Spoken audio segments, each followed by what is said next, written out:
नमस्कार, आप देख रहे हैं दैनिक चिंतन। ओल्ड पेंशन योजना नियमितीकरण जैसी मांगों को लेकर 17 सूत्री मांगों को लेकर आज जिला मुख्यालय में बिजली विभाग के कर्मचारी पहुंचे हैं। क्या कुछ मांगे हैं, इनसे जानेंगे। जी भैया, 17 सूत्री मांगे, क्या कुछ मुख्य बिंदु है?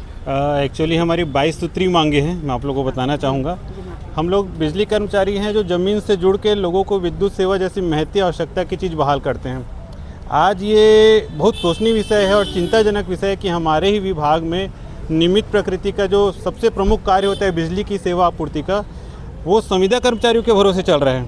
आप कल्पना करके देखिए, जिस काम के लिए एक नियमित कर्मचारी को कंपनी को सेवा में लेना चाहिए, वो सारे काम वो एक संविदा के भरोसे के व्यक्ति से ले रही है, जबकि उसको कोई भी सुविधा नहीं दी जा रही है। जाने कितने ही काल कवलित हो गए हैं। 100 से ज़्यादा ऐसी घटनाएँ घट गई हैं जिनमें जीवन मरण उनके लिए, परिवार वालों के लिए मुश्किल हो गया है। हम सभी बहुत गंभीरतापूर्वक कंपनी प्रबंधन से ये कहते हैं कि हमारी जो सारी मांगे हैं उनमें से कुछ प्रमुख मांगे, जैसे पुरानी पेंशन लागू करना, संविदा कर्मचारियों का नियमितीकरण, हमारे जो तकनीकी कर्मचारी हैं वाकई में जो अधिकारी हैं तकनीकी भत्ता कि उनको तकनीकी भत्ता प्रदान किया जाए, टीएटीडी में लंबित जो मामले हैं वो सारे निपटाए जाएँ। इसके अलावा हमारे कंपनी में खास करके तृतीय श्रेणी चतुर्थ श्रेणी कर्मचारियों के लिए प्रमोशन की जो पॉलिसीज़ हैं वो बिल्कुल ऐसा कहना चाहिए कि उनमें दोयम दर्जे का व्यवहार किया जाता है। यहाँ कैरियर प्रोबेशन नाम की कोई चीज़ नहीं है। आपको कोई पद दिया जाता है तो आगे प्रमोशन आपका होगा, उस चीज़ के लिए कोई लाइन नहीं बनी हुई है। रिस्ट्रक्चरिंग का मामला है। तो ऐसे बहुत से मामले हैं जिनको लेकर आज हम आए हैं कि हमारे यहाँ जो शासन है उन तक हमारी आवाज़ पहुँचे। आंदोलन के स्वरूप में हम लोग आज के दिन पूरे छत्तीसगढ़ के हर जिले में, जिला जो प्रमुख कार्यालय होता है वहाँ जिलाधीश के माध्यम से माननीय मुख्यमंत्री के नाम ज्ञापन सौंप रहे हैं अपनी सारी मांगों को लेकर। आप लोग को बताना चाहूँगा, इसके अलावा हमारी अखिल भारतीय स्तर की भी जो मांगे हैं जो पूरे राष्ट्र के बिजली कर्मियों के से संबंधित है, उनकी मांगों को लेकर केंद्रीय श्रम मंत्री हमारे जो मनोहर लाल खट्टर जी हैं उनके नाम का भी ज्ञापन हम यहाँ सौंपे हैं। ये सारी चीज़ें हैं। और आप कुछ पूछना चाहते जी, किस स्तर पर आप लोग सपोर्ट कर रहे हैं इसे? और अभी आपने जिला मुख्यालय में ज्ञापन भी सौंपा, क्या कुछ आश्वासन वहाँ से आपको? देखिए, आश्वासन ऐसा है कि संगठन का काम होता है प्रयास करना, और इसके पूर्व भी कंपनी प्रबंधन के साथ कई दौर की द्विपक्षीय वार्ताएं हो चुकी हैं, जिनमें कंपनी प्रबंधन की तरफ से आश्वासन रहा कि आप लोग की जो सारी मांगे हैं जायज़ और निश्चित ही बहुत ही जल्दी इस पर निर्णय किया जाएगा। आप लोग को बताना चाहूँगा, जनवरी में हमारी लगभग अंतिम चरण में थी हमारी मांगे, और ये आश्वासन था कि शायद हम लोग इस उम्मीद में थे कि 26 जनवरी में कुछ हमको इनमें परिणाम मिल जाएगा। दुर्भाग्य कहिए 15 अगस्त बीत गया लेकिन कोई परिणाम हासिल नहीं हुआ है। तो इस बार आंदोलन का स्वरूप थोड़ा बड़ा है, गहरा है। आज ज्ञापन सौंपे हैं हम शासन प्रशासन के माध्यम से, जो कंपनी प्रबंधन के पास भी जाएगा। आप लोग को बताना चाहूँगा, आज शाम को रायपुर नाका जो हमारा मुख्य अभियंता कार्यालय है, वहाँ द्वार सभा के माध्यम से एक महती द्वार सभा और बड़ा उग्र प्रदर्शन करते हुए हम वहाँ पर ज्ञापन सौंपेंगे। इस प्रकार से कंपनी प्रबंधन को भी दे रहे हैं, और यहाँ जो हमारे मुख्यमंत्री और श्रम मंत्री हैं उनको भी अपन यहाँ पर ज्ञापन सौंप रहे हैं। आने वाले 1 महीने में जन जागरण का अभियान है। उसके बाद करो या मरो की रणनीति रहेगी, जहाँ पर डगनिया जो हमारा मुख्यालय है विद्युत भवन का, वहाँ पर घेराव, आंदोलन, द्वार सभा सारे होंगे। यदि इस 1 महीने में कंपनी नहीं जागती है और हमारी बातों को नहीं सुनती है तो। परिचय देंगे भैया? जी, मैं शिवेंद्र केशव दुबे हूँ, संयुक्त महामंत्री छत्तीसगढ़ बिजली कर्मचारी संघ महासंघ।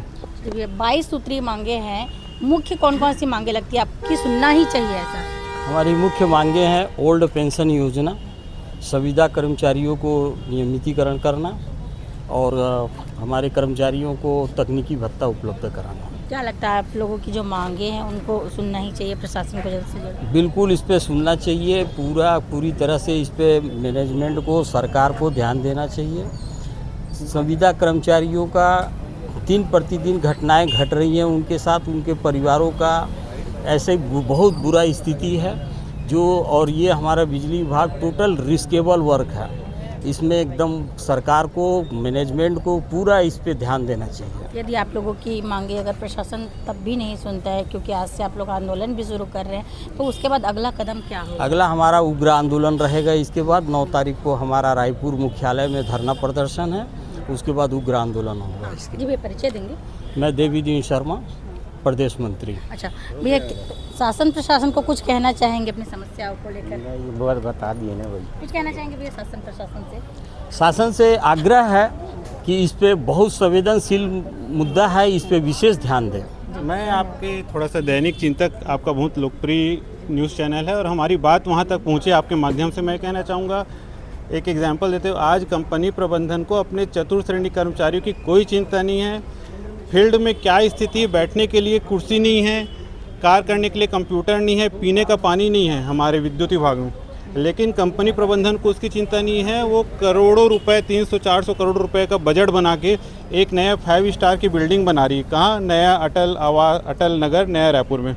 वहाँ कौन जाएगा अपना काम करवाने? ऐसे चीज़ों में कंपनी का ध्यान है, लेकिन आज अपने ही कर्मचारियों के लिए उसको कोई ध्यान नहीं है और घाटे में चल रही कंपनी। तो मैं ये कहना चाहूँगा कि कंपनी जागे, अपने कर्मचारियों के हित में सोचे और पहले उनको हितों को साधे और उसके बाद फिर दूसरे किसी योजना में काम करें। जी भैया, धन्यवाद। तो बिजली विभाग के कर्मचारी है तमाम मांगों को लेकर, 22 सूत्रीय मांगों को लेकर आज जिला मुख्यालय पहुंचे हुए हैं और आज शाम को ही रायपुर नाका में इनका प्रदर्शन है। और इनका कहना है कि अगर शासन प्रशासन इनकी मांगों को ध्यान नहीं देता है, इनकी मांगें जल्द से जल्द पूरी नहीं करता है, तो आगे ये लोग उग्र आंदोलन करेंगे। ऐसा चेतावनी शासन प्रशासन को इनके द्वारा दी जा रही है। धन्यवाद। आप देख रहे हैं दैनिक चिंतक। आगे की अपडेट के लिए बने रहें हमारे साथ। हमारे चैनल को लाइक, सब्सक्राइब और शेयर करना ना भूलें।